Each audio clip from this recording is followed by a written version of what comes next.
Hi everyone, welcome to ICTS seminar.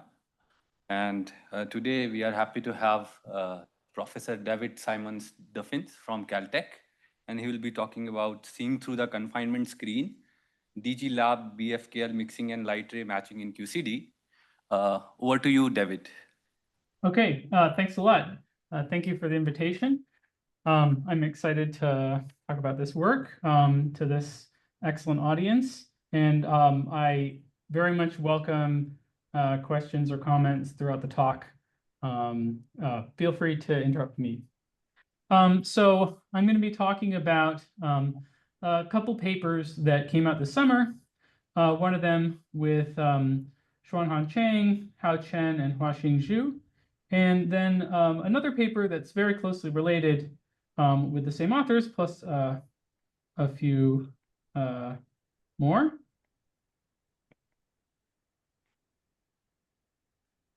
And the motivating question for this work, well, an example of a motivating question for this work, there are many, but one example is the following. So can we predict the number of particles that come out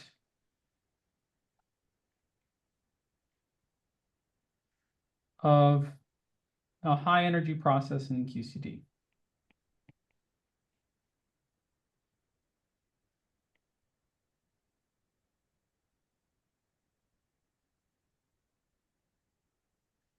So a few comments about this question.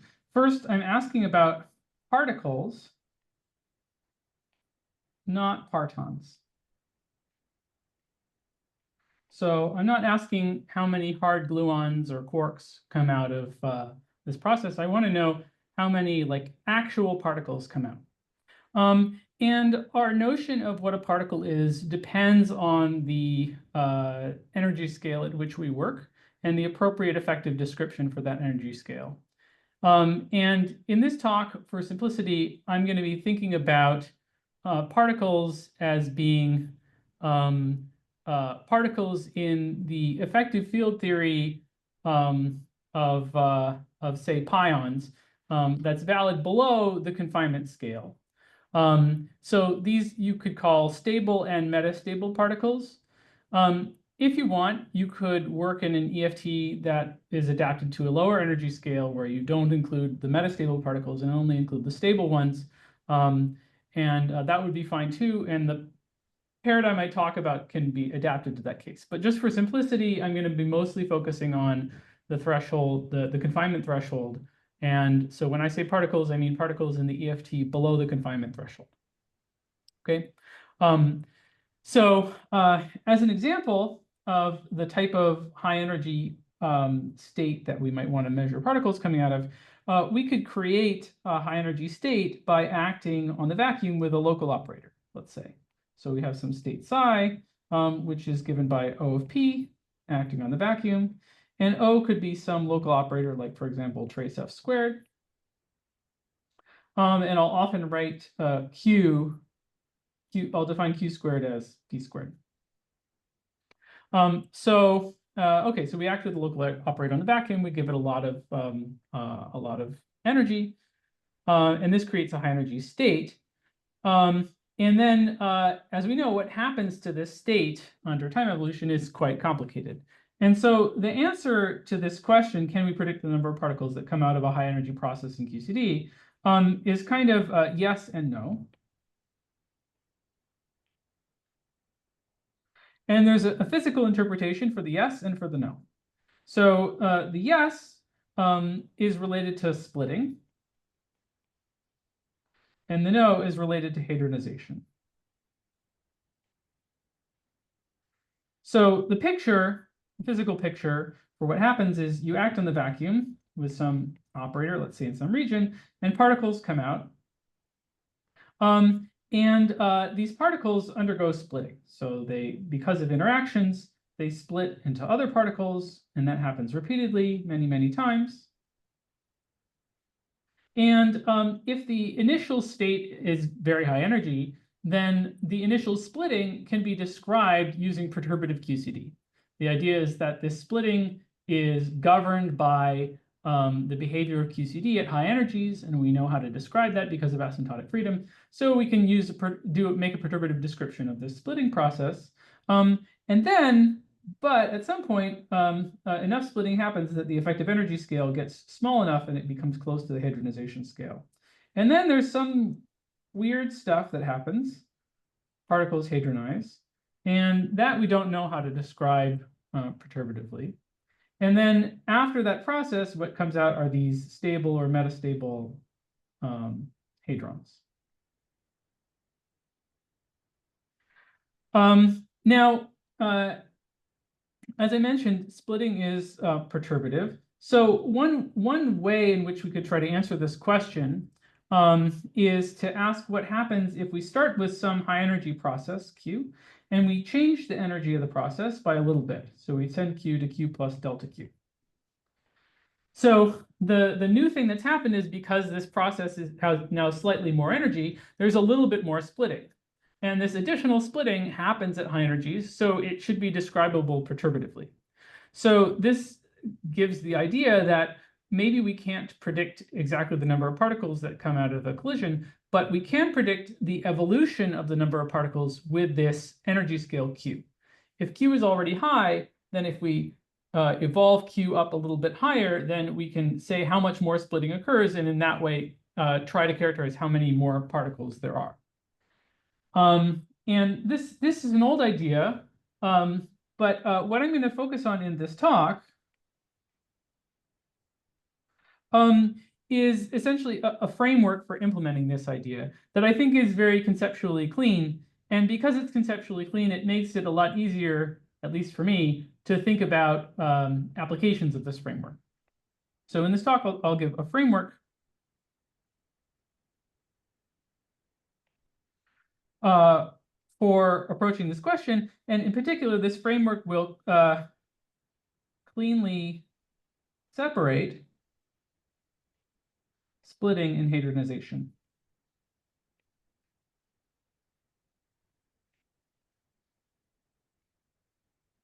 The idea is that we'll map splitting and hadronization onto running and matching for light ray operators.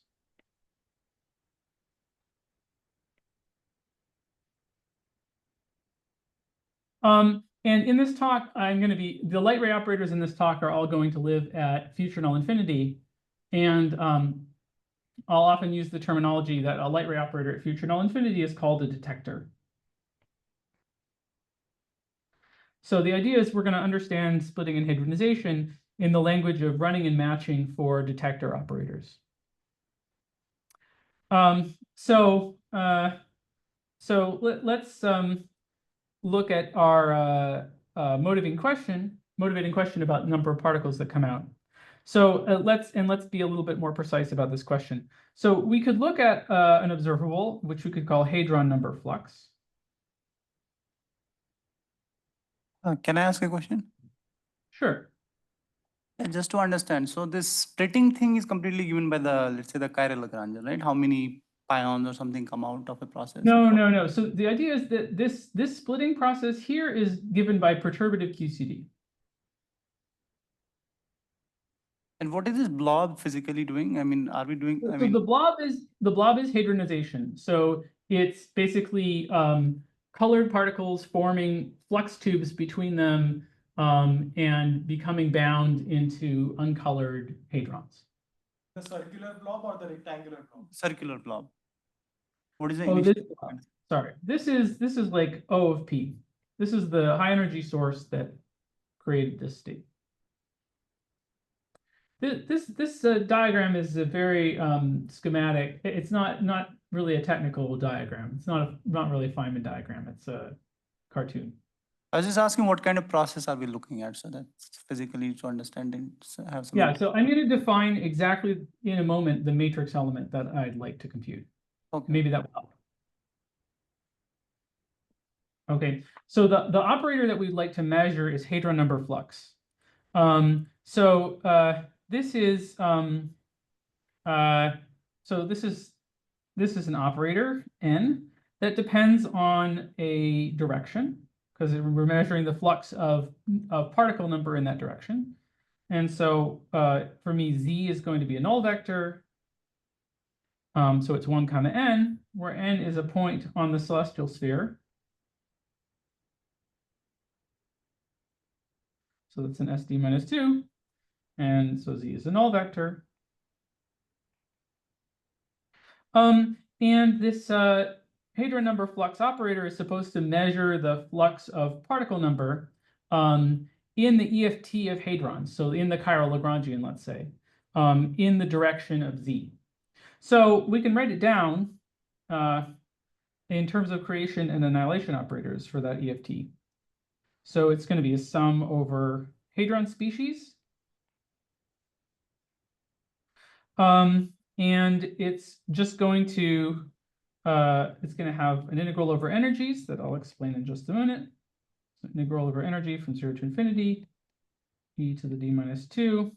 And then we have just a creation operator for a particle with momentum in the z direction and annihilation operator in the z direction. Where this measure comes from here is if you think about the Lorentz invariant phase space. So that's d minus 1 p over e, proportional to that. So you break this into an angular part, dn, and an energy part. And what we're doing here is to define this number flux operator, we're just stripping off the angular integral. And we're looking at the contribution basically to the phase space integral from one particular angle. Okay? So Sorry, this is David, just a question. So since this, if I understand, is being defined in the low energy field theory, yeah. so you're ignoring the mass of these particles to write the spatial momentum just as energy? Good. Yeah. Thank you for mentioning that. Good. So yes, for simplicity in this talk, I'm going to assume that the energy of the main process we're interested in is much, much bigger than lambda QCD. And this means that the typical hadrons that come out are going to be coming out with a huge amount of energy, even though they're defined in the low energy EFT. They're going to have a lot of energy, and so we're going to be able to ignore their masses.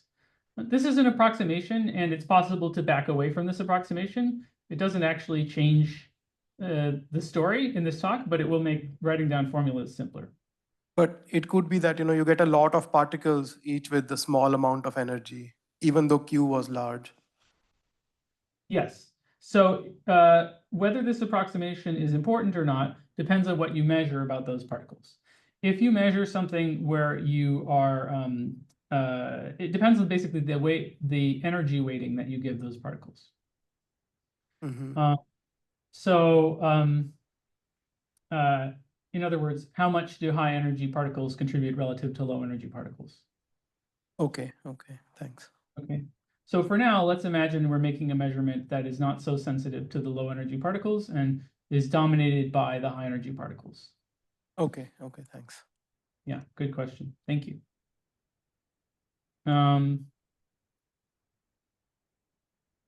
Okay, so this expression that I wrote down is defined, just to emphasize it. So this is defined in the EFT of hadrons.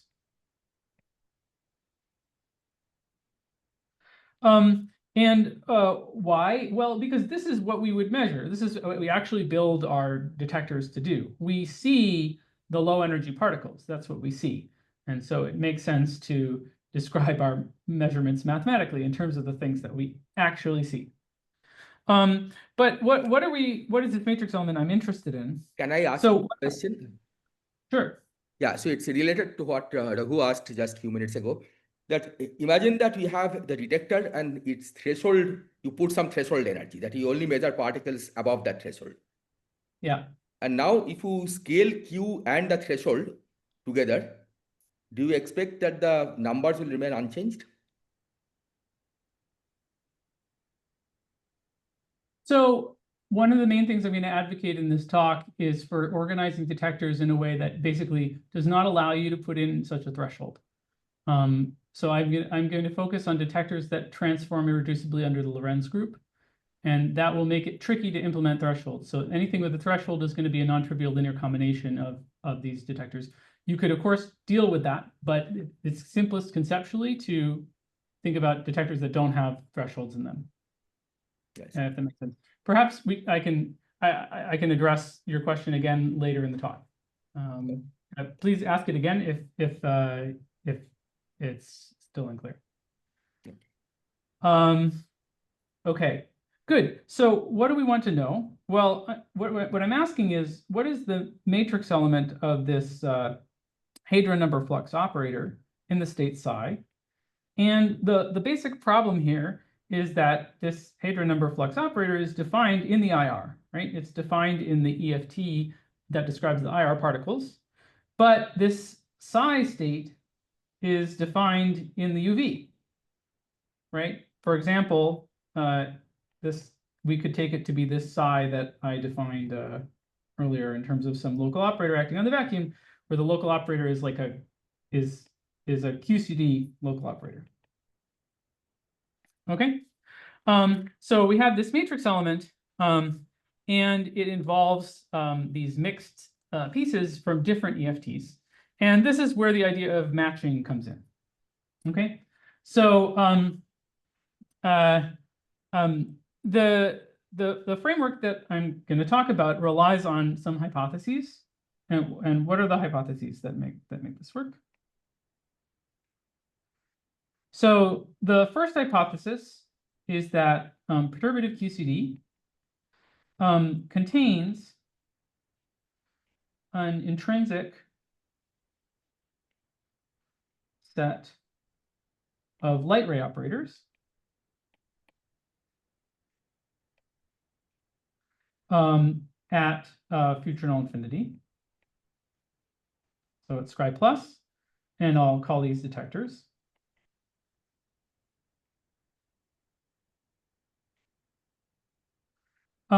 And I'll write them as d UV to emphasize that they're defined in the UV theory. Perturbative QCD is our UV theory, so they're defined in perturbative QCD. And they depend on a null direction z.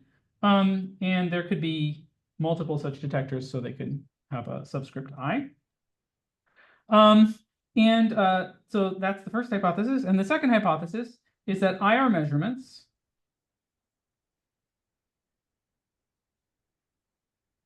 at null or future infinity. Now I can talk more about that later. Can be matched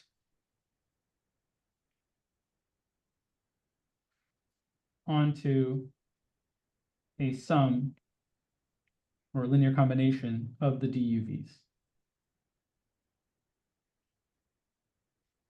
Okay, so the idea, what these hypotheses will allow us to do is take this this part of the matrix element here, which is defined in the IR, and match it onto a linear combination of UV operators.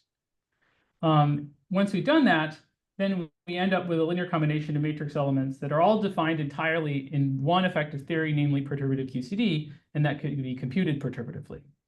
And the idea is that splitting will map onto RG running for these UV detectors. And hadronization will match onto the Wilson coefficients in the matching between the UV and the IR theory. That's this kind of grand summary of where I'm going. Questions?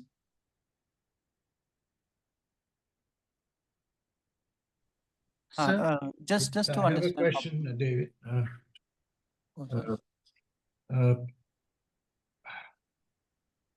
I would like you to elaborate a little bit about this second hypothesis. Actually, it's not very clear that a simple linear combination can do the job. Yeah, so What do you have in mind besides a linear combination? I don't know actually, but yeah, perhaps it will get clear as you proceed. But at the moment, Okay. it's a Well, hypothesis. I will give some intuition for this matching idea, but it is just intuition. Okay. But yeah, okay, we can revisit your question later if it's you like. Was there That's another fine. question? That's fine. That's fine. Yeah. Can I ask a question? Mm-hmm. Just to understand, so this IR in UV is defined with respect to what scale and what is the cutoff scale for the EFT here? Yeah, that's a good question. So, very vaguely, the UV is the regime where you can use perturbative QCD, and the IR is the regime where you have to use the EFT below the confinement scale. Exactly. I thought you were working above the confinement scale, right? The above inequality. So I'm going to talk about operators that exist in, I have two EFTs. I have the one above the confinement scale and the one below the confinement scale. And I'm going to be talking about a matching procedure that takes operators in one EFT into operators in another EFT. Okay. Yeah. And but the reason I was a bit cagey about the answer to your question is the relevant energy scale actually depends a little bit on the kinematics. So for example, I'll talk about, hopefully if I have time, I'll talk about energy correlators where the relevant energy scale is not Q, but it's Q times a certain cross ratio. And the question is whether that scale is above or below lambda QCD, and that determines when you need to do this matching or not. So it can be a bit, I don't know how to give a short summary of exactly when you're in one regime or the other. Also, David, just to maybe speculate. So in Spenta's question, you could imagine, that the matching results into a sum of products of light ray operators. Good. So I would just call those other light ray operators. And so it's known that product of two light ray operators is closed under products. Like for local operators, that's something we believe. Indeed. So the way I will define light ray operators will I'll get away with that by not defining light ray operators very well. Okay. Yeah. So indeed,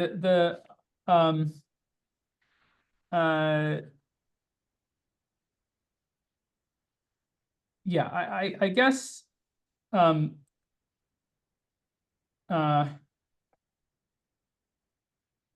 not going to try to define sort of basic light ray operators. Okay. I'm just going to define any operators. So the detectors I define, you could think of them as composite, potentially composite or potentially basic. Mm-hmm. They all have the same symmetry properties, so it's hard to tell the difference. Okay, but there's no notion of a multiplication of two of these. There can be sometimes, but I don't think that it's guaranteed that you can always multiply them. Okay.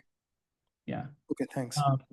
Yeah. In fact, yeah, that I can say a little more detail about, if you like. So in a CFT, there are at least certain classes of light ray operators that we sort of understand. The simplest ones being just null integrals of local operators. And whether or not you can multiply those depends on the Reggie behavior of the theory. So famously, you are allowed to multiply average null energy operators times each other, but we're not allowed to multiply sort of cousins of average null energy operators if the theory has a certain Reggie behavior. So it can be somewhat subtle, and I don't really know of an algebraic structure on these detectors. I see. Okay, thanks. Okay, so yeah, so let me say what I mean by a detector, or what, let's say some things about detectors. So detector review.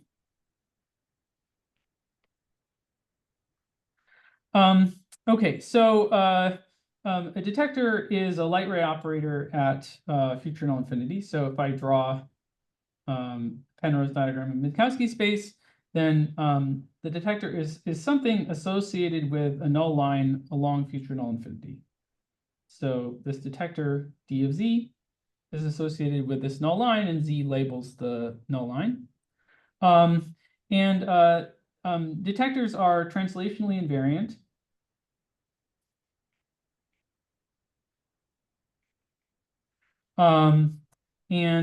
They kill the vacuum.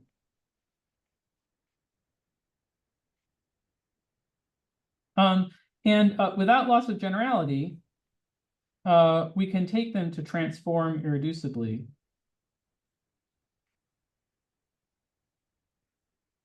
Under the Lorentz group.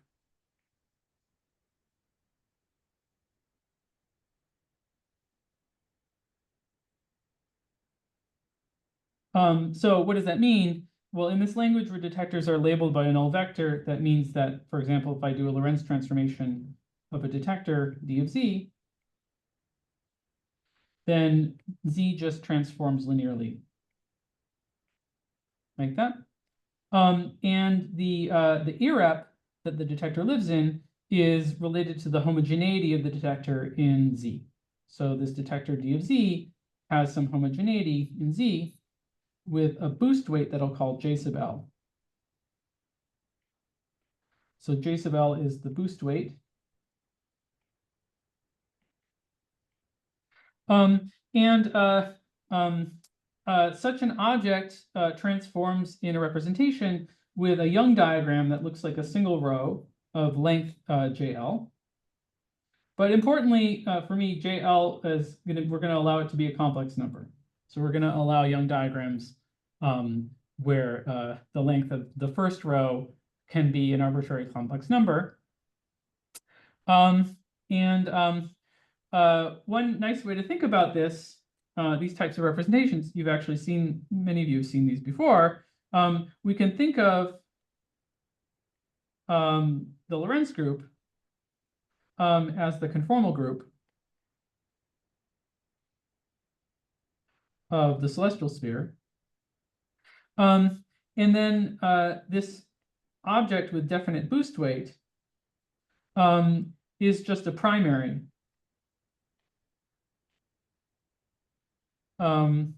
with dimension minus JL. And Z is like an embedding space coordinate.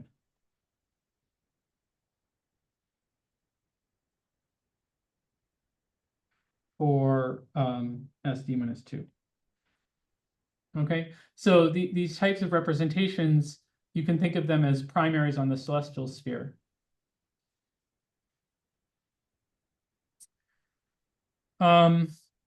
Okay, what do we know about these objects? So in CFT, we have constructions of operators like this, and the simplest type of detector is just the null integral of a local operator along that null line at future null infinity. So we can define D of Z as a particular null integral called the light transform of the operator. And the two coordinates in the light transform are spatial infinity and Z. And here you can stick any local operator. And that defines such an object. So it defines an object that satisfies all of these properties. It's translation invariant. It kills the vacuum, transforms irreducibly under the Lorentz group. And in the case of CFT, this boost weight here, JL, is 1 minus delta O, where delta O is the scaling dimension of the local operator.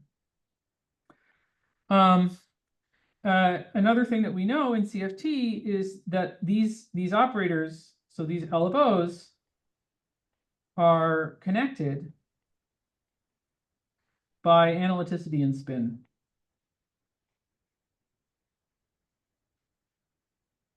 Which means that they live on what are called Regge trajectories. Families of operators that are that depend analytically on spin. So there's been some effort in trying to explore the space of these operators in CFTs. One of the things that came out of looking at these objects in perturbative CFTs was the realization that you can, it seems like you can define a nice space of such objects even in non-CFTs. These detectors seem to still exist in non-CFTs, constructed perturbatively.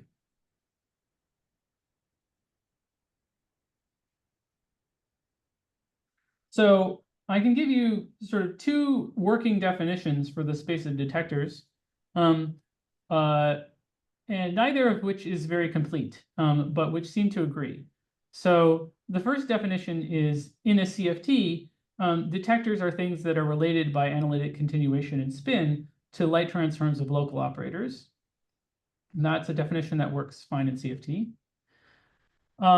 There's a different definition for perturbative theories that doesn't require CFT, which is essentially that detectors are the things you get if you start with bare operators transforming under symmetries, as I've described, and then you find the ones that are multiplicatively renormalized.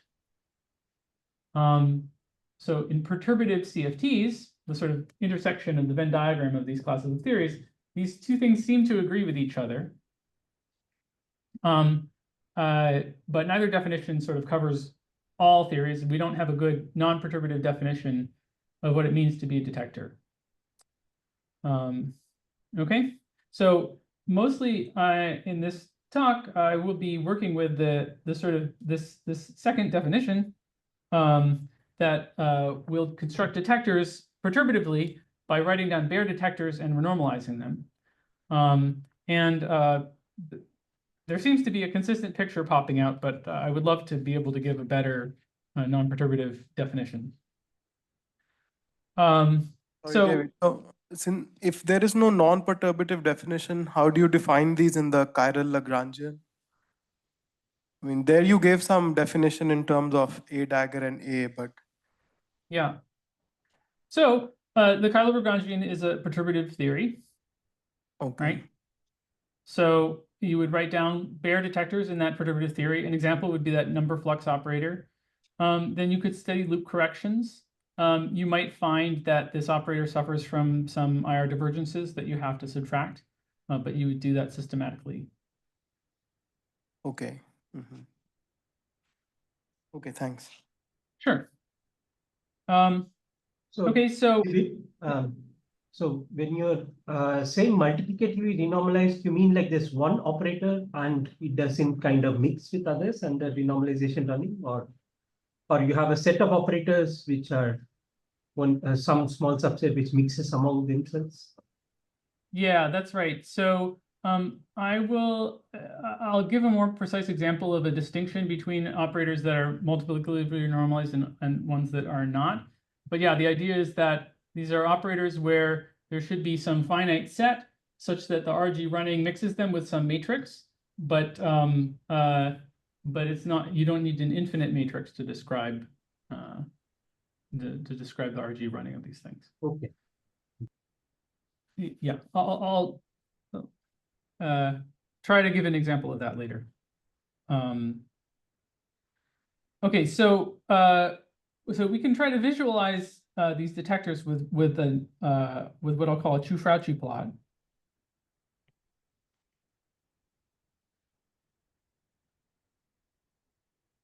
Hopefully I spelled that right.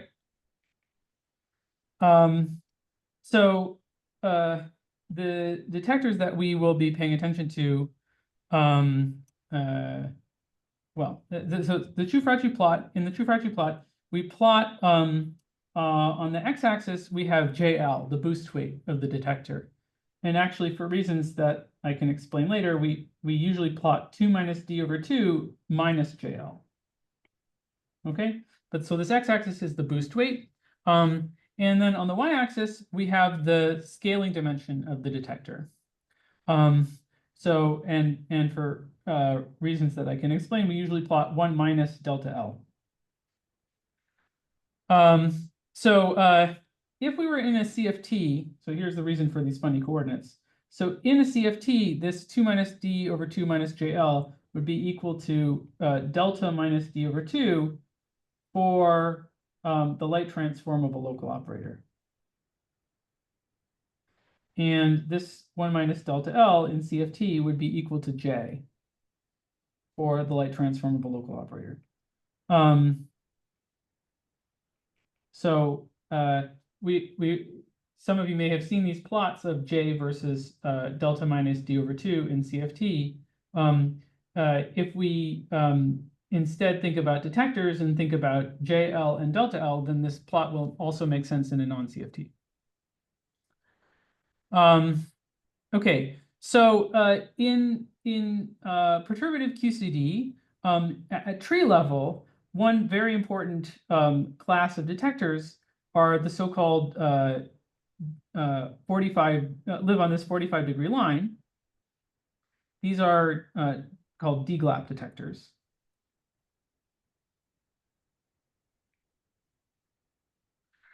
This Ciuffracci plot has a symmetry, a left-right flip symmetry called a shadow symmetry. And so if these DGLAP detectors exist, then there also exist shadow DGLAP detectors, and they look like this other 45-degree line. And then there's another class of detectors that are somewhat trickier to write down, and are also, it's not obvious that you should care about them, but we'll see a little bit more about them later in the talk, which live at tree level on a horizontal trajectory. And these are the BFKL operators.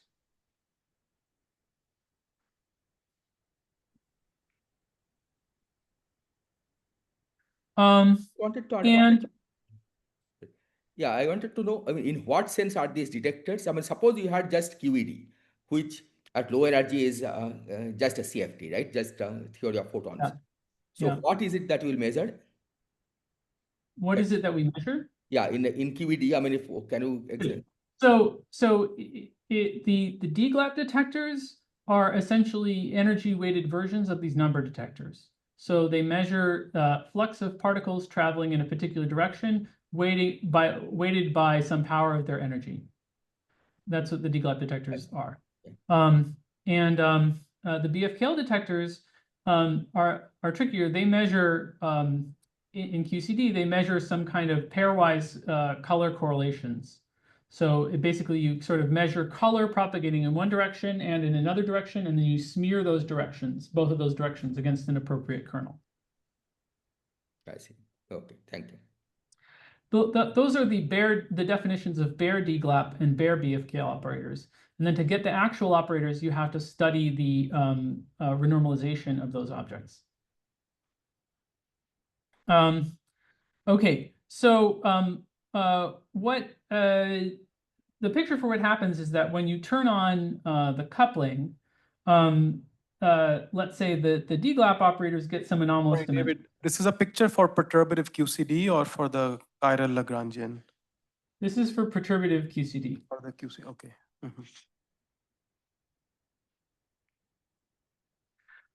So the DGLAP detectors get some anomalous dimension. So this curve, there's some curve that moves a little bit away from that 45-degree line.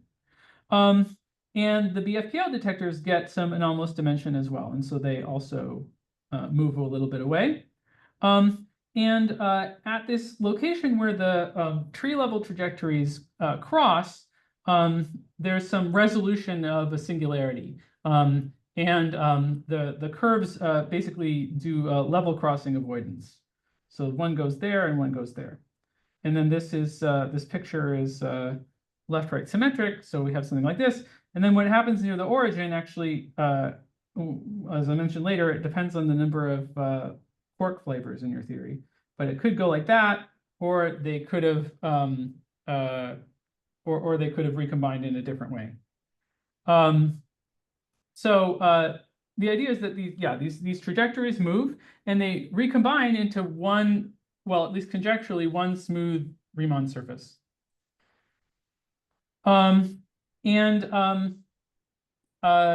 So what the actual picture for this full plot in perturbative QCD is very much a mystery. And one of the main things that we did in our paper was verifying this picture in detail at one loop in perturbative QCD at the level of operators.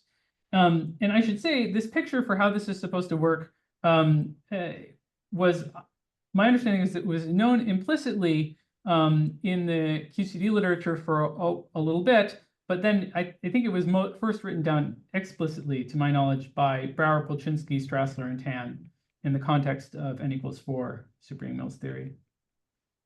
So they understood the behavior of these DGLAP and BFKL trajectories in that context, and how they recombined into smooth curves, and what happens as you change the drift coupling in that theory. And so the idea here is that this same picture holds in perturbative QCD, and the only real difference about having a non-CFT is that the scaling dimension delta L now becomes a function of the running coupling. So the scaling dimension runs with mu.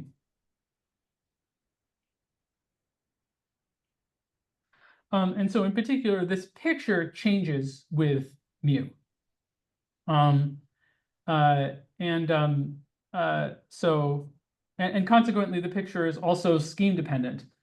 Just as so we need to pick some renormalization scheme in order to define the anomalous dimensions, and when we do, we get some picture that looks like this. If you were to change your renormalization scheme, then the picture would change in a predictable way. Okay. So there's some class of perturbative detectors in QCD that looks like this plot. And so now let me talk about this matching hypothesis. So now that we have these operators, what is this idea of matching? So hopefully this will go some way towards addressing Spenta's question. David, could you also say maybe what the y-intercept is of the horizontal trajectory? What's the value? Oh, so this is 1 right here, 1. So delta L equals 0.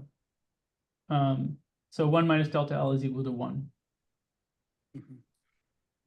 Sorry, and just because it'll help me and maybe it'll help some people. So these y-intercepts are related to this chaos exponent, right? Yes. Could you just remind us how that goes? Indeed. So if you're in a CFT, then the y-intercept here is the so-called Reggie spin. So we could, sometimes this is called J0. And the idea is that J0 controls growth of correlators in the Reggie limit. So if you have some correlator, you look in the Reggie limit with some boost parameter t, then it grows like e to the t times J0 minus 1. So this would be your Lyapunov exponent, J0 minus 1. And in units of 2 pi beta or whatever the maximal Lyapunov exponent is. And the idea is that in n=4 Super-Yang-Mills theory at strong coupling, this curve flattens out and the y-intercept moves up closer and closer to 2. So that at very strong coupling, J0 becomes 2. And the Lyapunov exponent becomes maximal. I see. So that horizontal trajectory at J0 equal to 2 is not the BFKL. That's right. I see. That's right. Okay, thanks. So David, hi. Just a question about the history.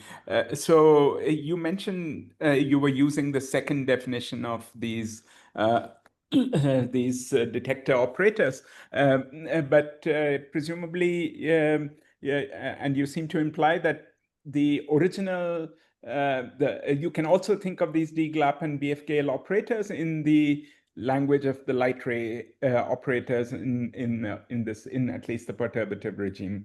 So you're saying that what the QCD people wrote down as DGLAP or BFKL operators can be rewritten as light ray operators, at least in the perturbative regime. Is that right? Yeah, well, yes, there's some extra things to contend with. So if you're in a CFT, then you can put light ray operators in different places and the physics will be related by conformal transformations. So for example, if you can put a light ray operator at future null infinity, or you can put a light ray operator through the middle of Minkowski space. And in CFT, those two things are related by conformal symmetry to each other. So it sort of doesn't matter which one you do. But in a non-CFT, the physics of those two configurations are different. In the QCD literature, people have considered both kinds of operators and realized that they behave differently. So the name BFKL, the most studied BFKL operators, to my knowledge, come from sort of putting light rays through the middle of Minkowski space.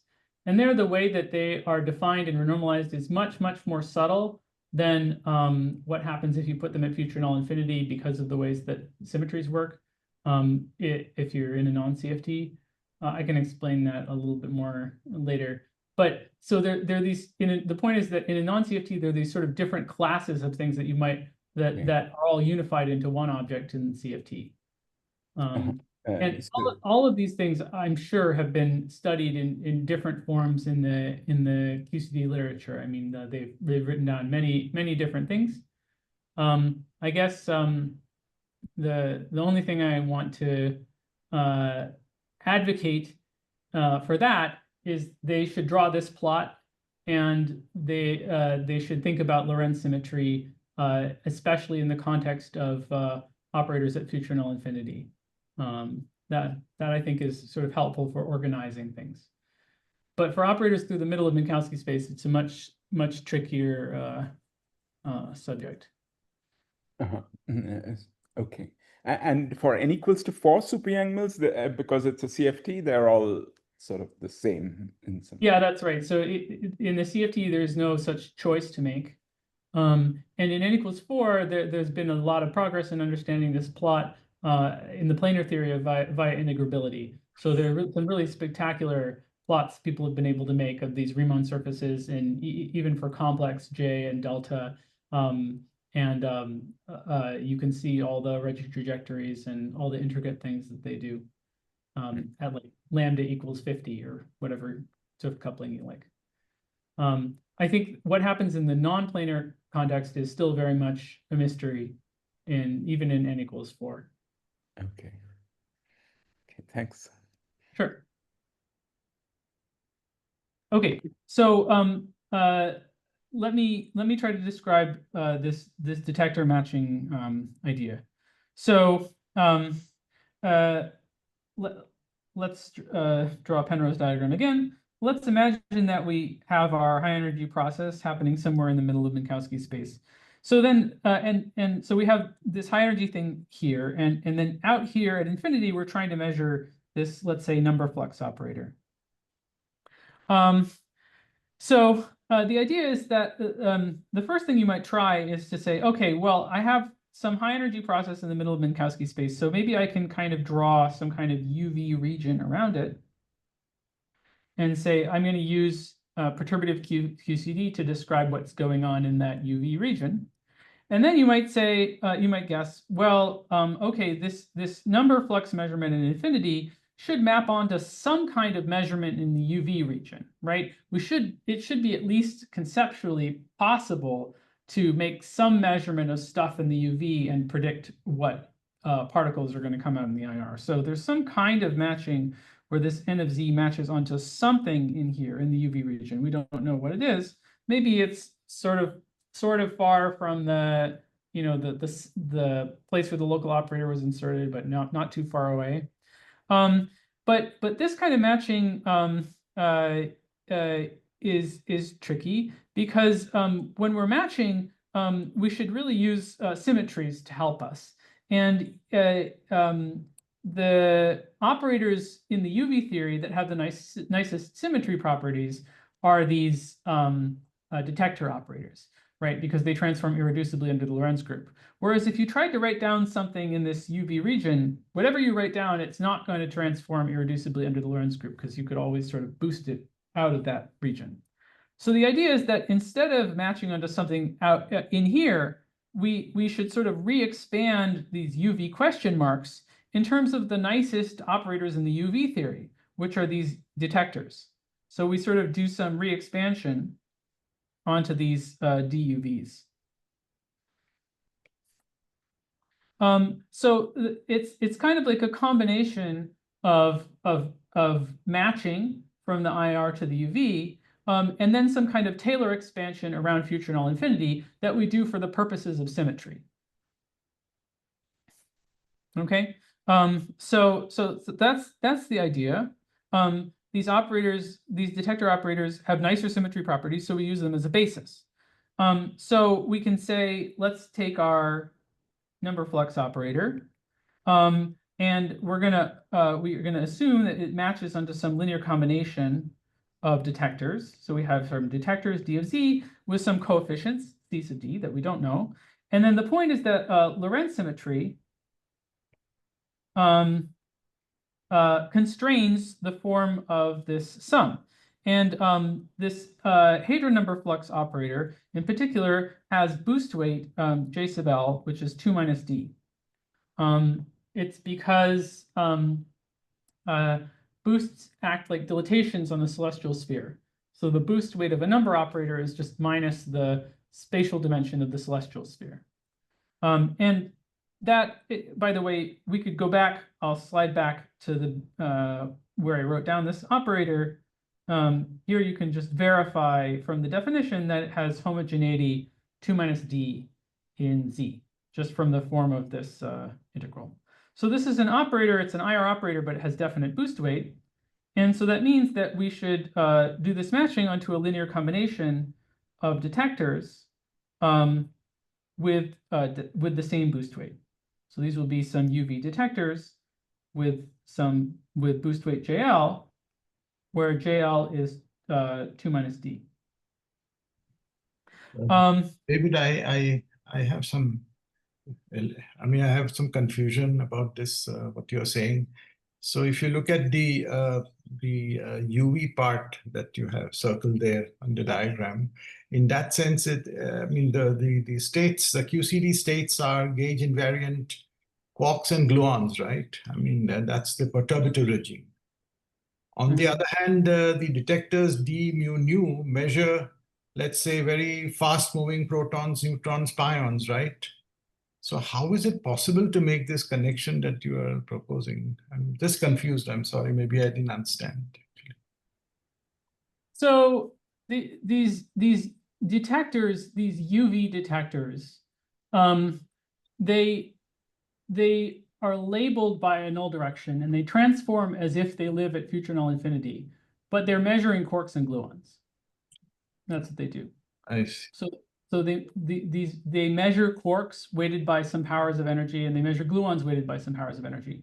Now that's a little bit tricky because such an operator is not actually well defined. It has IR divergences, but there's a renormalized operator, a renormalized version of those operators. So morally speaking, these DUVs are they're just measuring quarks and gluons, but they're doing it in the only IR safe way that you can. And so yeah, all I'm saying here is that a measurement of stable particles of pions at null infinity can be written in terms of some kind of measurement of quarks and gluons. That is sort of, I think that's the intuition in QCD for a long time, but I'm trying to advocate writing it in terms of a matching of operators. Okay, thanks. So in this right. So more general, David, sorry to interrupt, but you are yeah. assuming collinearity in this approximation. You are assuming collinearity even at a high energy limit. Okay, yeah. So that's not really important. So yeah, let me say. So more generally, any IR measurement with definite boost weight should be expandable in this basis. And this is where I can generalize to allowing masses in the IR effective theory. Okay, so the claim is that more generally, this vague picture suggests that you should have an expansion like this for any IR measurement with definite boost weight. If you have massive particles, then it's simply more complicated to define a measurement with definite boost weight. But it's possible. You just have to integrate the mass, integrate the momentum against an appropriate kernel. Okay, so the reason I mentioned this approximation of having massless particles in the IR is because it just makes it easier to write down the expression for n of z. Okay, thanks. Yeah. In these expansions, the idea is that these Wilson coefficients here, these encode the non-perturbative effects of hadronization. The Wilson coefficients encode what's in the box. And the idea is that Lorentz symmetry is doing a lot of work here. So hadronization is some mysterious process, but no matter what it is, it's Lorentz invariant. And because it's Lorentz invariant, it means that we can write down this matching in a way that's diagonalized in boost weight. And so Lorentz symmetry is kind of like diagonalizing a filter.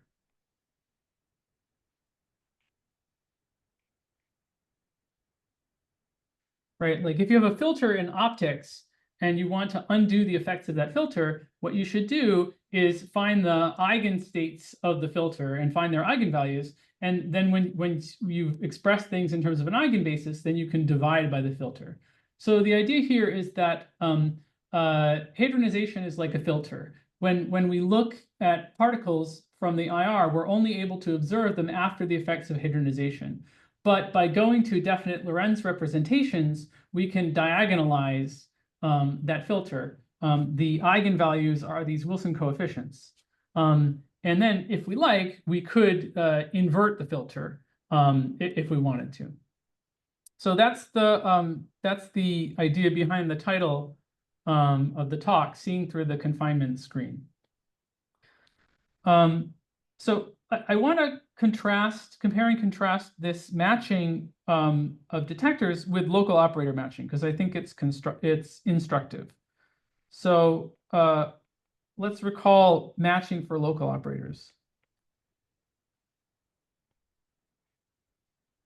So there the idea is, with local operators, let's suppose that you're trying to measure some local operators that are defined in the UV. Let's say trace f squared, and you want a 3-point function of trace f squared. So as long as the operators are all very close to each other, then there's no problem computing this 3-point function perturbatively. But what happens if you want to know the 3-point function of trace f squared when the points are all very far away from each other, much, much farther than the confinement scale? So that's when you're supposed to use matching. So the idea is that you write the UV local operator as a linear combination of operators in the IR effective theory with some mass scales that depend on the scaling dimensions of the operators. So there's going to be the mass scale raised to the delta UV minus delta IR sub I times O IR sub I of X. And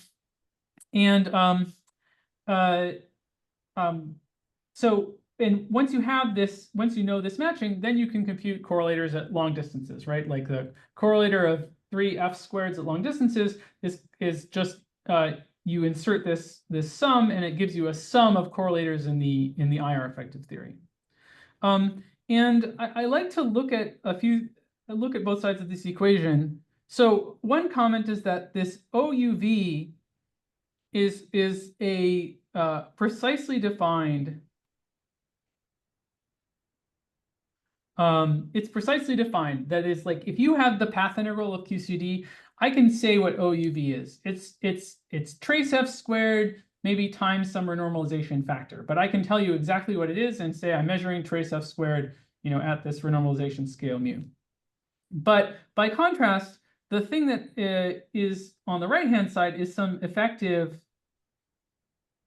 series, right? It's an expansion in 1 over the length scale of the correlator. And if you wanted to, say, measure one of the terms in this series, it's a little bit tricky. Let's say I wanted to measure the second subleading term in this sum over IR operators. Well, I would have to construct a clever linear combination of UV operators that cancels the first term so that I get to the second term. Okay, so that's what I mean by this kind of effective series. It's like they're like harder to get objects. So now let's look up at the case for detectors. So there the idea is that this is reversed between the UV and the IR.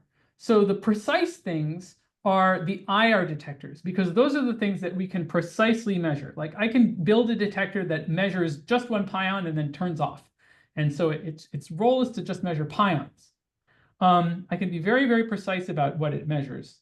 But then on the right-hand side, we match onto these UV detectors, and those are sort of trickier to get at. So if I wanted to get at one of the subleading terms in the sum over UV detectors, I would have to construct a clever linear combination of calorimeters such that when I take linear combinations of them, it cancels off the appropriate number of leading terms and focuses me on one of these UV detectors. So the kind of role of what's precise and what is summed over is swapped between the UV and the IR. So in this sense, detector matching is kind of backwards compared to local operator matching. Yeah, that's all I wanted to say about that.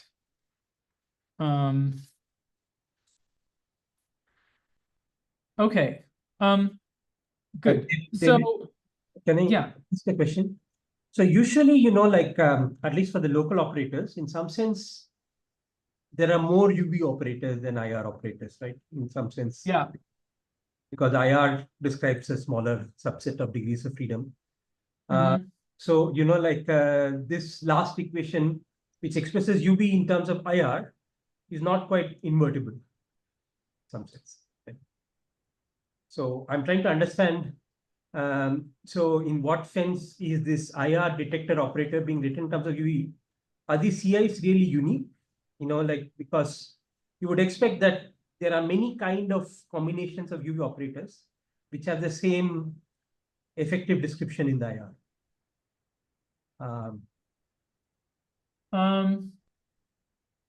So in the local operator case, differences between different UV operators map onto differences in these Wilson coefficients, these C sub i's, right?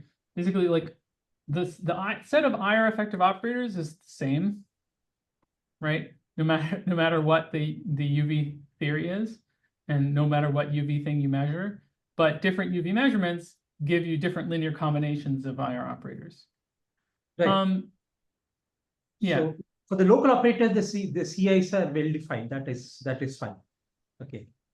I'm asking about this inverted picture where you have these IR operators written in terms of UV operators. Yeah. That might not be unique, right? No, I think it's defined in a similar way. Well, not similar way, it's defined in an analogous way. So you can measure whatever you want about the IR. And whatever you measure about the IR, if you measure it in a very high energy state, then it should map onto some linear combination of measurements of that UV state. Okay. Okay. So and this is the complication of so the LHC is entirely encoded in these choice of Wilson coefficients. Okay. Okay, good. So I think, like probably what you're saying, maybe this is what you're saying, that in some sense, S matrix measures everything. Okay. But S matrix is a measurement in the IR, so to speak, at sky plus and sky minus and so on. So it kind of has information about all the UV operators. So is that what you're saying? That Can I Mm, phrase what you're saying that way, or is that? Well, so first of all, I'm not talking about the S matrix. I'm talking about inclusive cross sections. Yeah, okay, yes, sure, cross section. But yeah, the idea Yeah. those are everything that you can actually measure is something like is an inclusive cross section. You can concoct very complicated weightings of inclusive cross sections that you might want to measure. And yeah, the claim is that if you construct such a thing and you measure it in a high energy state and you scale the energy of that state upwards, then you'll be able to pick out different pieces that scale in different ways, and each of those pieces will be a UV detector. Okay.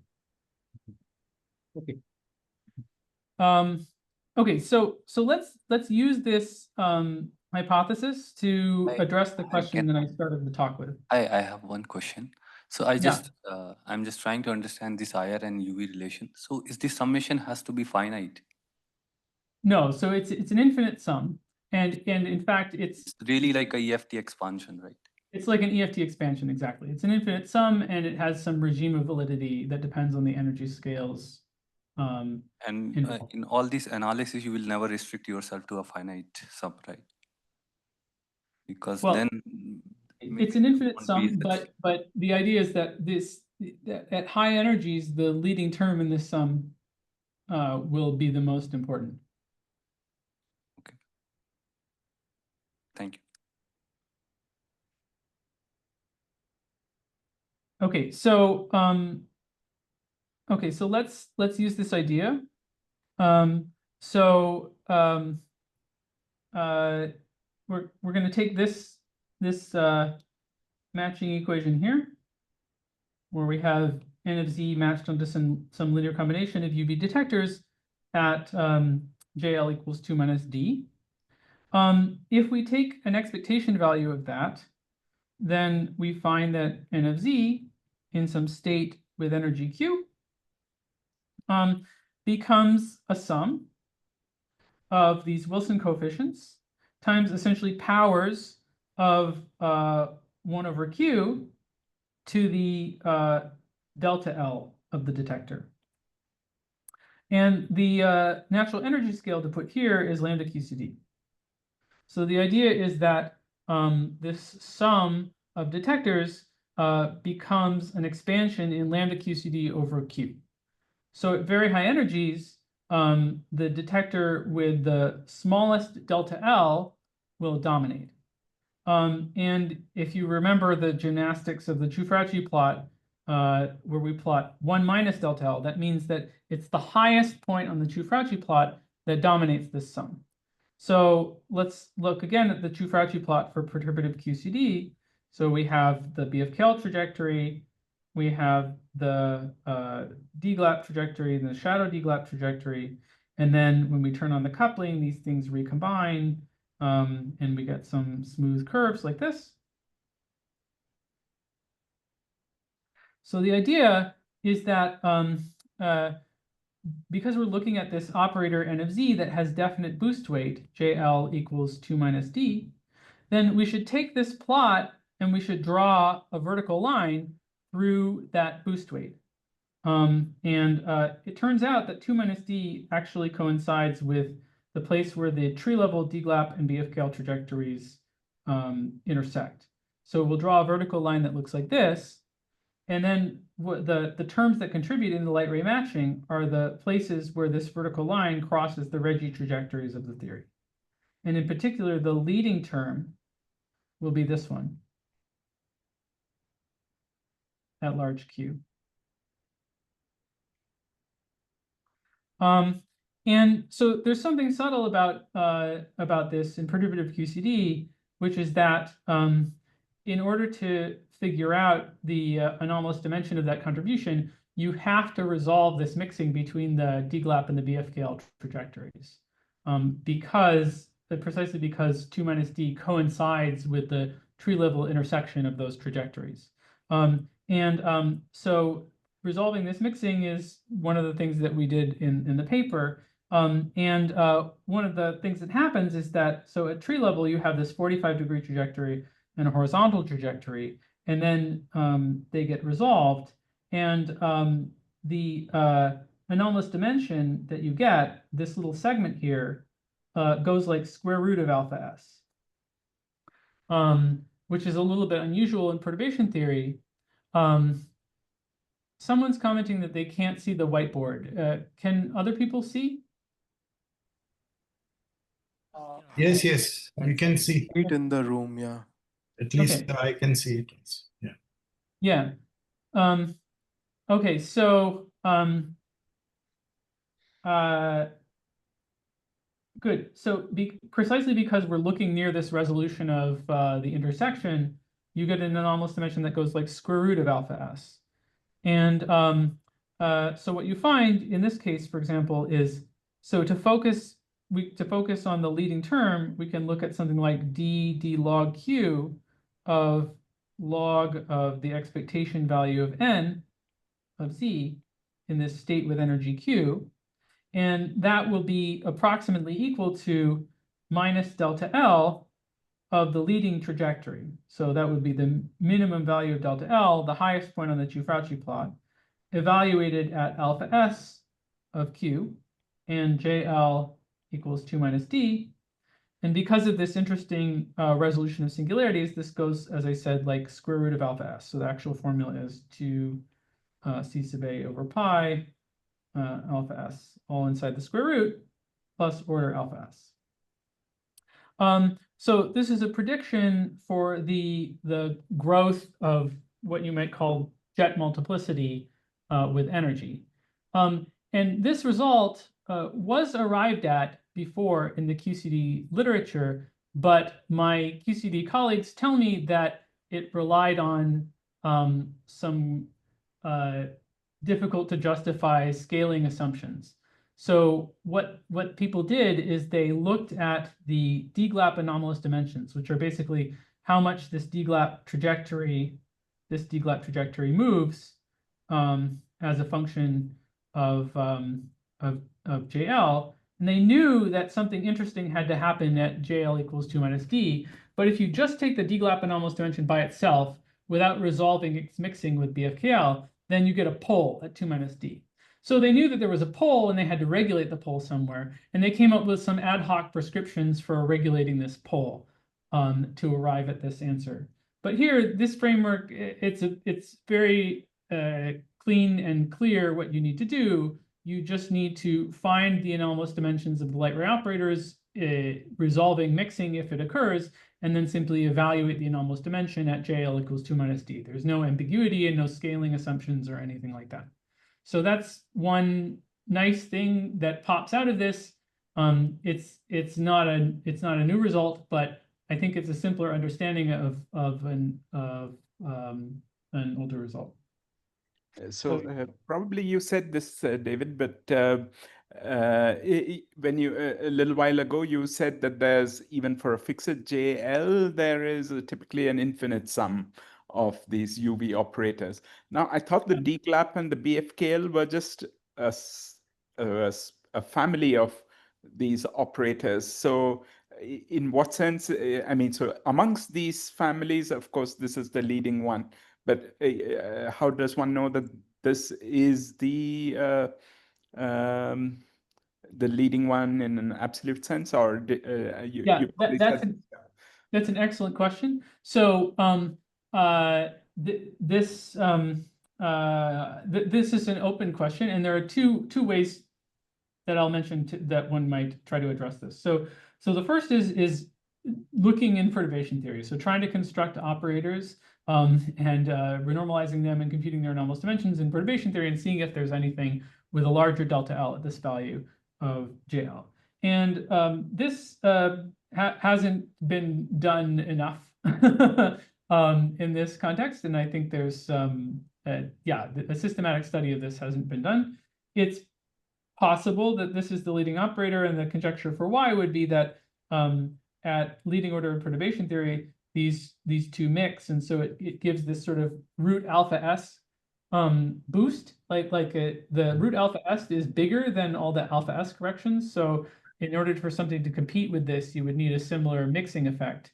And the DGLAP trajectory is sort of the only one that is available to mix. So if you've resolved the mixing of the DGLAP trajectory at one loop, you've sort of found the only thing that can have anomalous dimension root alpha S at this point.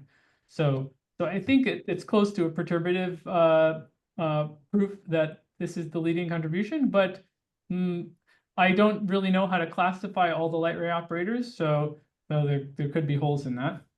But there's another, I think, very interesting approach to this, which is to look at data.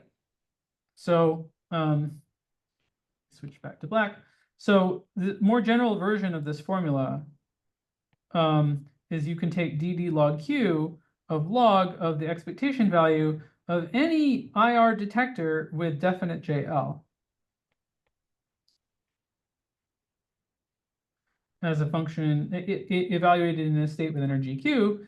And whatever this is, it should be dominated by the leading trajectory, which gives you minus delta L min of alpha S of q at JL. So the idea is that by varying your IR detector and varying its JL, you can scan over the Chu-Fauci plot and map out the leading Reggie trajectory from data. So I'll just write that. You can measure the Chu-Fauci plot in data. And this is, I think, a very interesting thing to do because we don't really have access to non-perturbative Chu-Fauci plots. In n equals 4 Superior-Mills theory, we have the planar theory at arbitrary Chuff coupling, but we don't really know what the non-planar theory looks like. So there's an opportunity to really measure this in QCD data, and it hasn't really been done that much.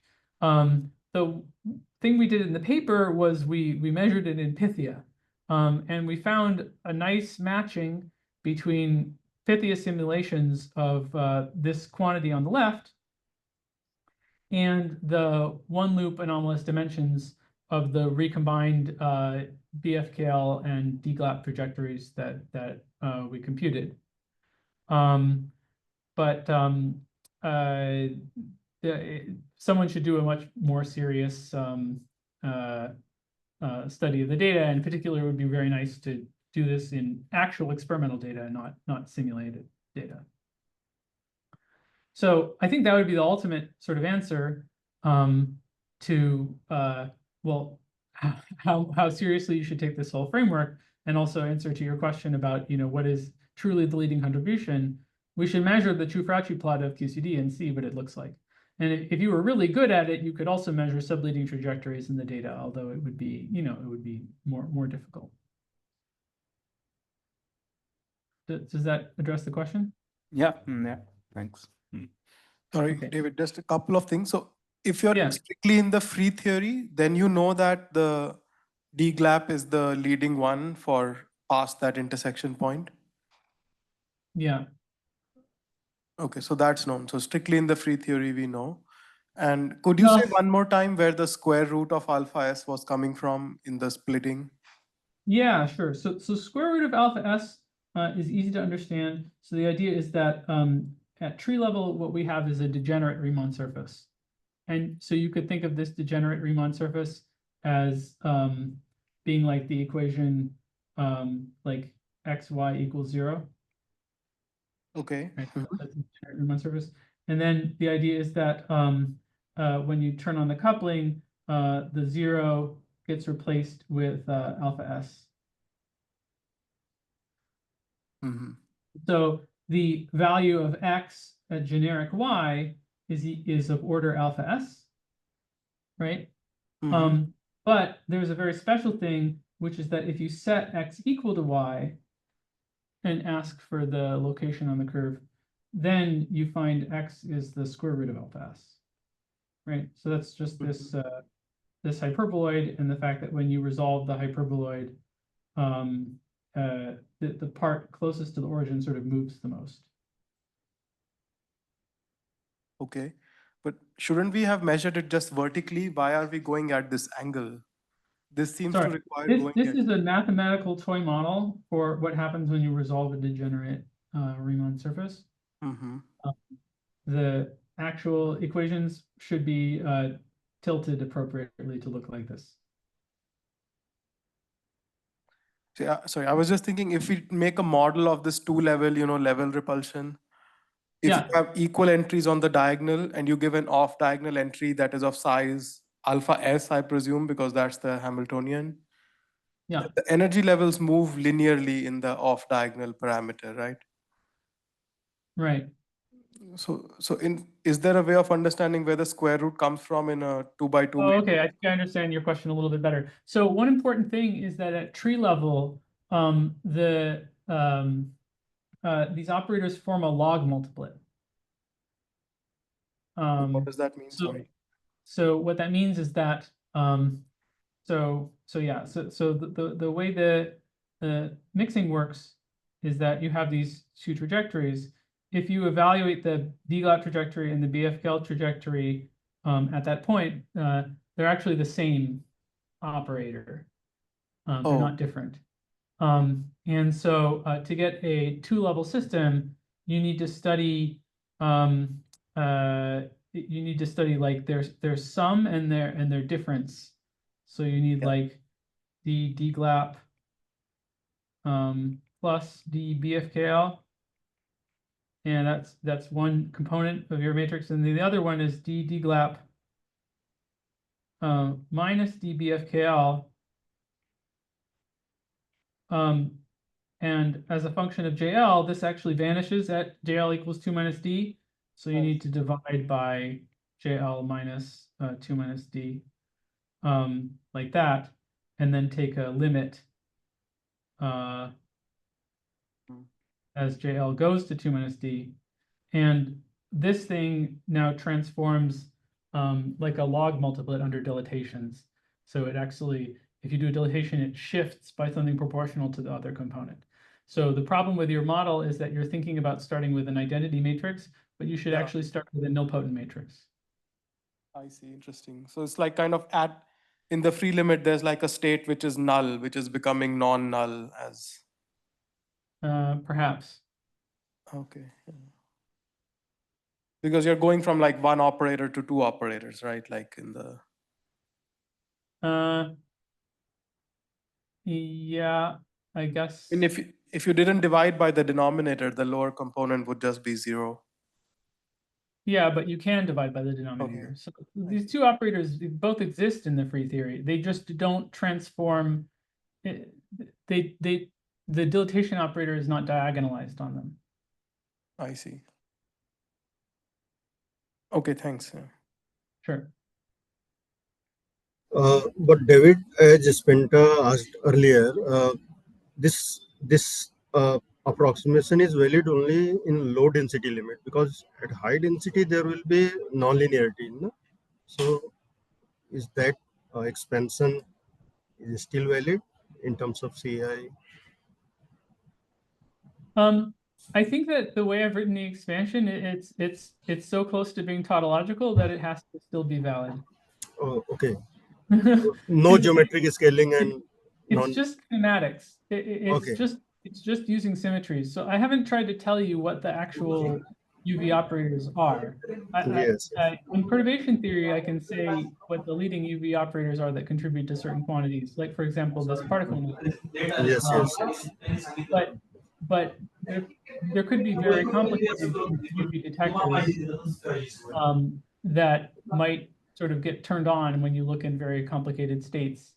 And I don't want to propose anything about what those are, except to say that it's a good idea to diagonalize their Lorentz representations. Yes. Thanks.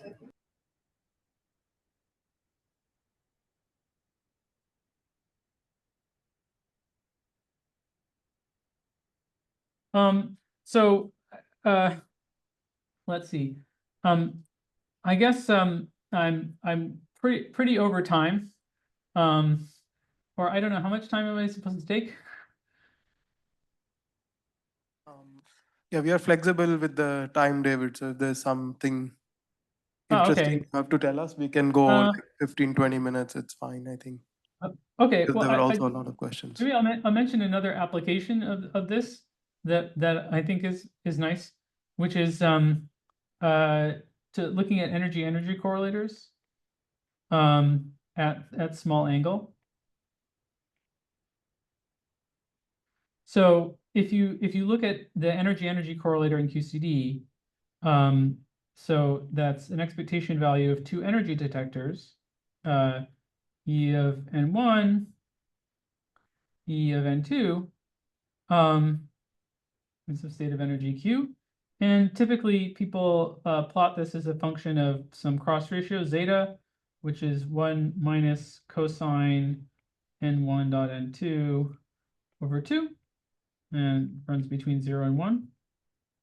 And if you plot this as a function of the cross ratio, it has this kind of characteristic behavior where there's kind of a plateau type region at small angle, and then it leaves the plateau and there's some middle region where it does that, and then it goes back up and something happens over here. So this is zeta equals 0, and this is zeta equals 1.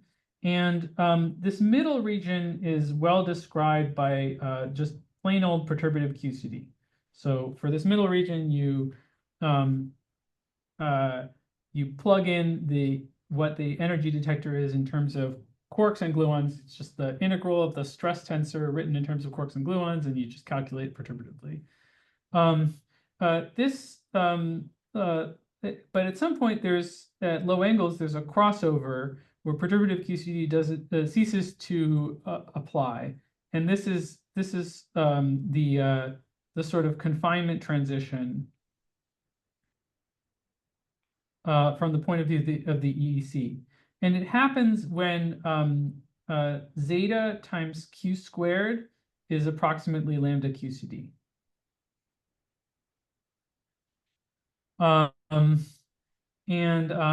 So the idea is, and one of the formulas I write down will hopefully explain why that's exactly where the So David, transition you mean occurred. lambda QCD square? Or Squared, yeah, thank you. Yeah, lambda QCD squared. Good. So what I'm going to focus on is asking what happens sort of down here at small angles below that transition. And this framework gives a very nice way to calculate not exactly what the EEC is, but how it runs with Q. So we're going to ask the additional question. So here I drew it as a function of angle, but then as we change Q, this curve will change in some way. Like the plateau will go up and something will happen. And the question is to describe how the figure changes as we change the energy. So the philosophy for this is to go, okay, well, let's take a look at what we're measuring. This has the exact same shape as what I've just been talking about. There's some kind of, so in this regime of small angles, it's beyond the confinement regime. So we're making some kind of IR measurement, right? We're measuring energy flow of these hadronic particles that are coming out. So this is some kind of IR detector, and we're measuring it in a UV state.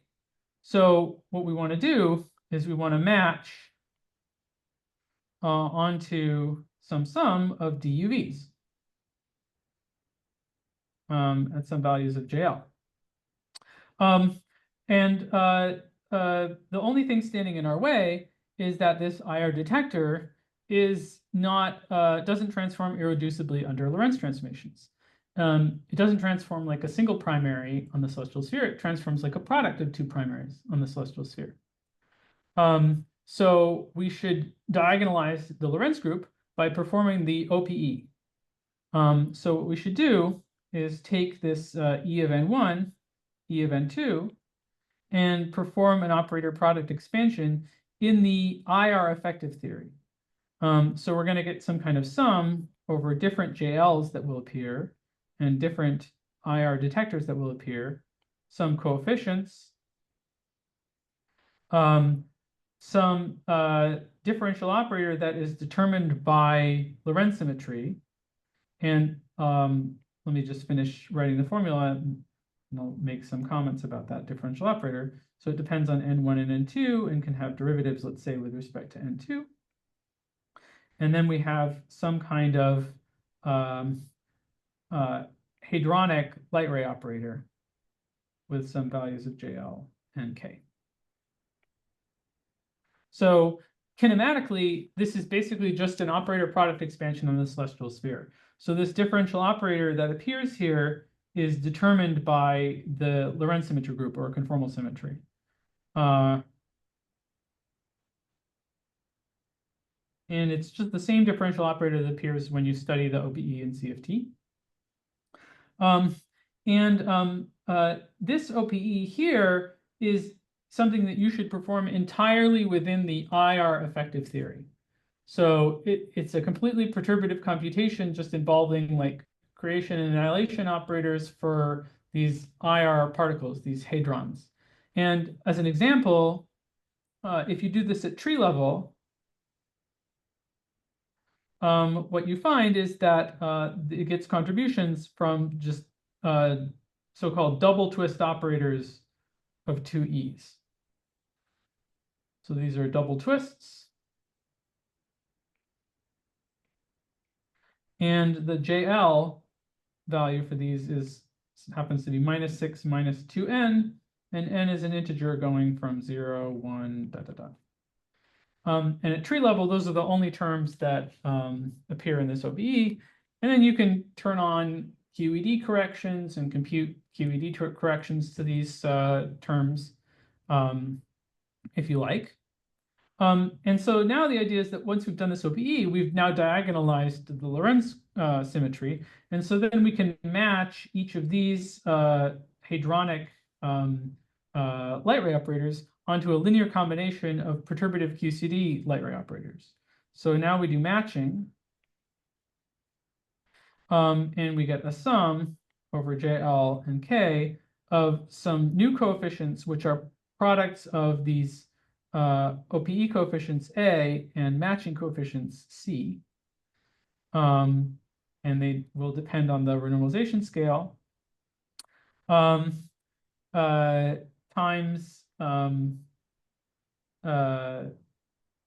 UV light ray operators. They also depend on the renormalization scale. Can I ask a question? Yeah.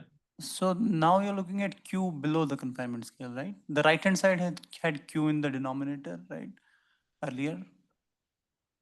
The V expansion. So it was lambda QCD by Q. So if you look at Q much below lambda QCD, it's kind of large. Yeah, we're imagining Q is much bigger than lambda QCD. Yeah. Oh, you're still in, okay. Yeah, Q is much bigger than, yeah, maybe I should emphasize that more carefully. So yeah, Q is very, very big. Q is much, much bigger than lambda QCD. But zeta Q squared is less than lambda QCD. I see. So this is sort of the regime of extremely small angle. They're still probing the regime way below the confinement scale, but still with Q larger than lambda Q. Yeah, exactly. Okay, that's okay. That's right. So the vague idea is that these two energy detectors, when they become very close to each other, they describe some kind of IR measurement. And as I've been advocating in the talk, whatever this IR measurement is, we should expand it in UV operators. And that's all that is being done here in these two steps. And so now we have this operator equation. Now we take the expectation value of it in a state of energy Q, and it predicts that this energy correlator in a state of energy Q should look like a sum over these JLs that appear that are determined by this hadronic OPE times something that's determined by symmetry called a celestial block that depends on the angle, times these coefficients, times the expectation value of these these are UV light ray operators. An energy Q, and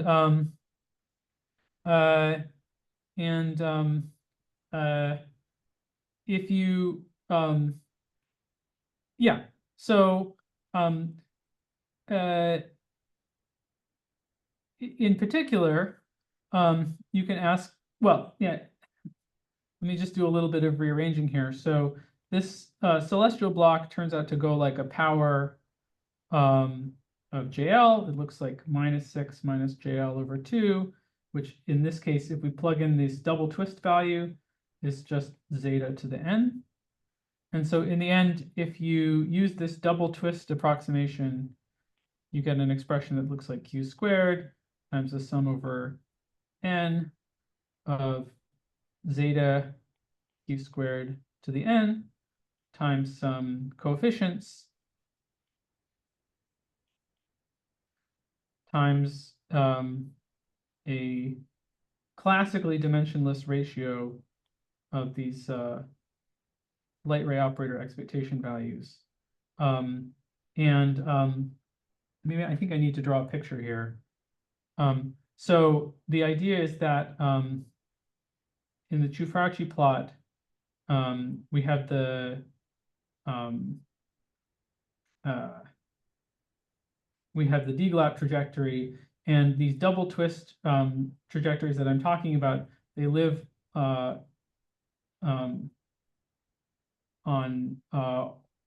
they all have the same value of delta L and different values of JL. And then when you do matching, they basically match onto the leading thing, which is the DGLAP trajectory. So the matching just goes via these vertical lines. And so the leading contribution is just coming from the DGLAP trajectory.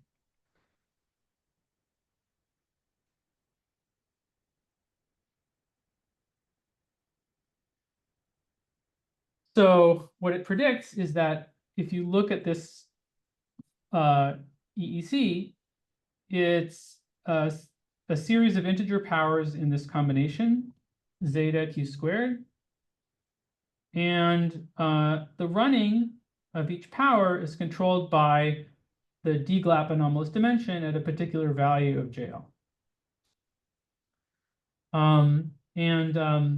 This is, again, something that you can compare to data, and it seems to work very well.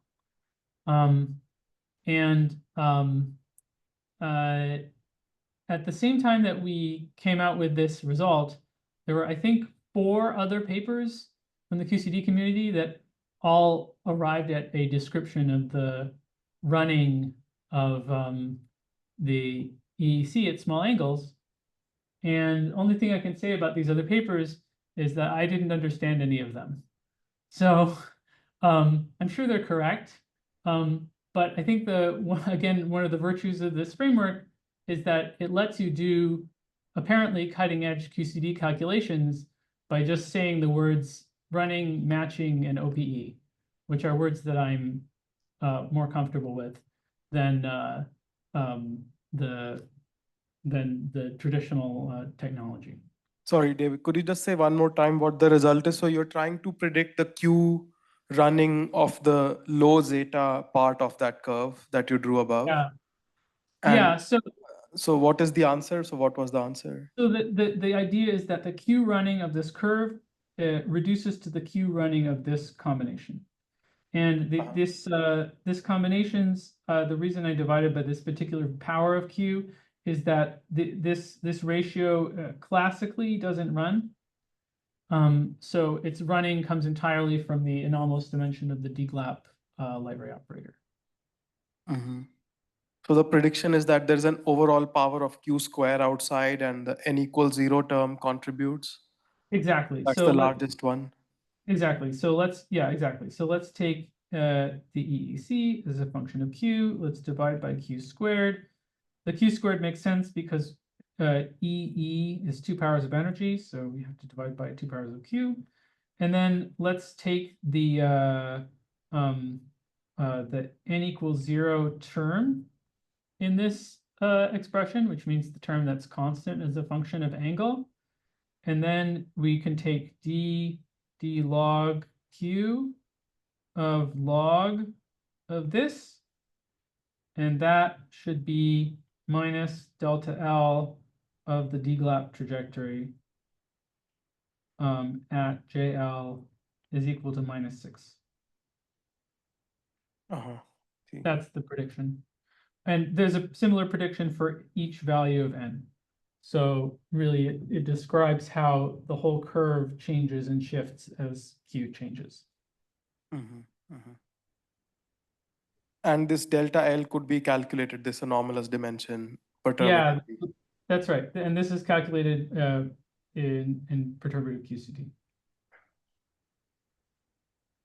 And what power of alpha S does it go like? This time is it still square This root? time it's just order alpha s. So the reason is because if we go back to the Jufraci plot, this observable sits farther out on the Jufraci plot, and we're measuring the DGLAP trajectory out here, where its anomalous dimension is just linear in alpha s. I see, thanks. Yeah. Sure. So David, you initially computed the number flux, and then you went to the two-point energy correlator. But just the single energy flux correlator is not the correlator, just the energy flux itself. Yeah. Does that have anything interesting? I mean, presumably much of what you said, you could say now it's probably shifted by 1 power. It's probably 1 minus d or something instead of 2 minus d. Right. I mean, Yeah. Good. So the energy 1-point function, if you're in a spherically symmetric state, then that is just 1 over the volume of the celestial sphere times the total energy. So it becomes interesting if you're in a non-spherically symmetric state.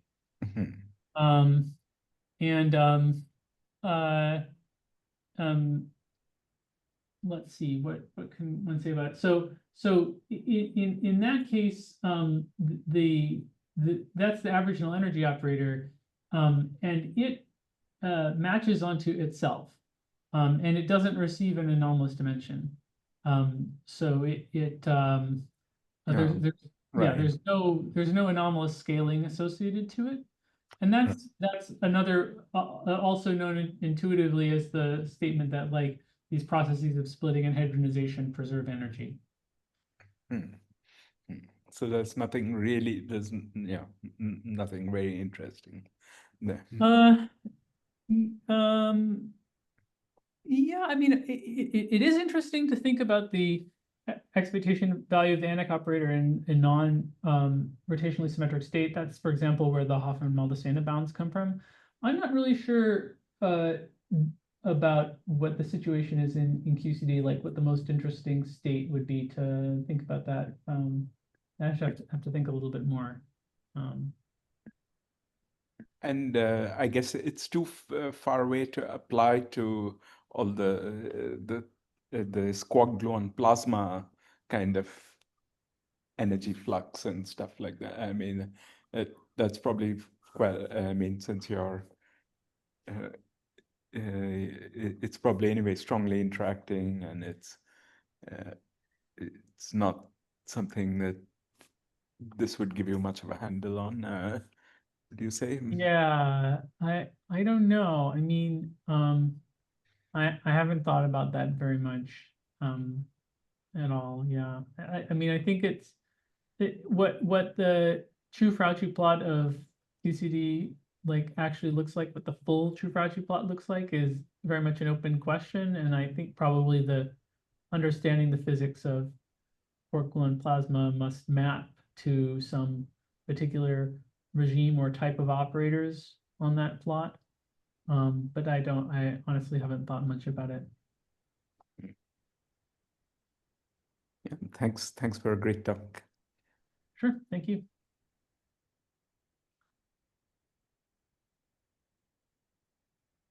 I think for quark gluon plasma, you may need to work at finite temperature, right?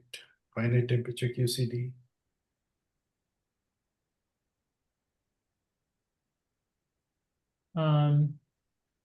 Yeah, I guess you could. I don't know much about what to say for this story at finite temperature. I mean, the Lorentz symmetry is broken, so it doesn't, that's not going to help you very much. Yeah, I'm not sure. Maybe this philosophy of matching operators at null infinity is still a good idea. But I don't know how it would work.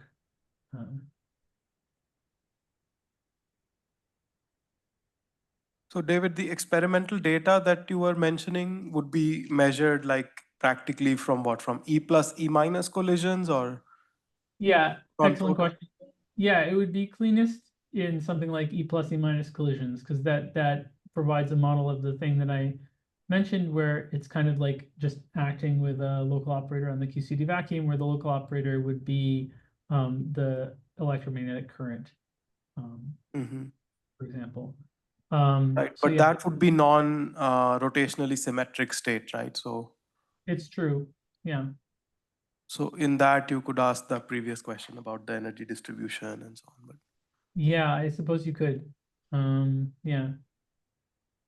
okay.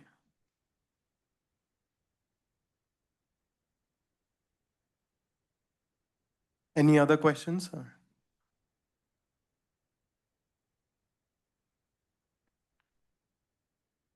So if there are no other questions, let's thank David for wonderful talk. Thank you, David. Thanks. Thank you. Thanks for all the questions. Thank you. Thanks. And thanks for staying up late. It's like all. No problem. Okay, hope to see you soon at some point. Yeah. Okay, yeah, Bye. likewise. Bye. Bye.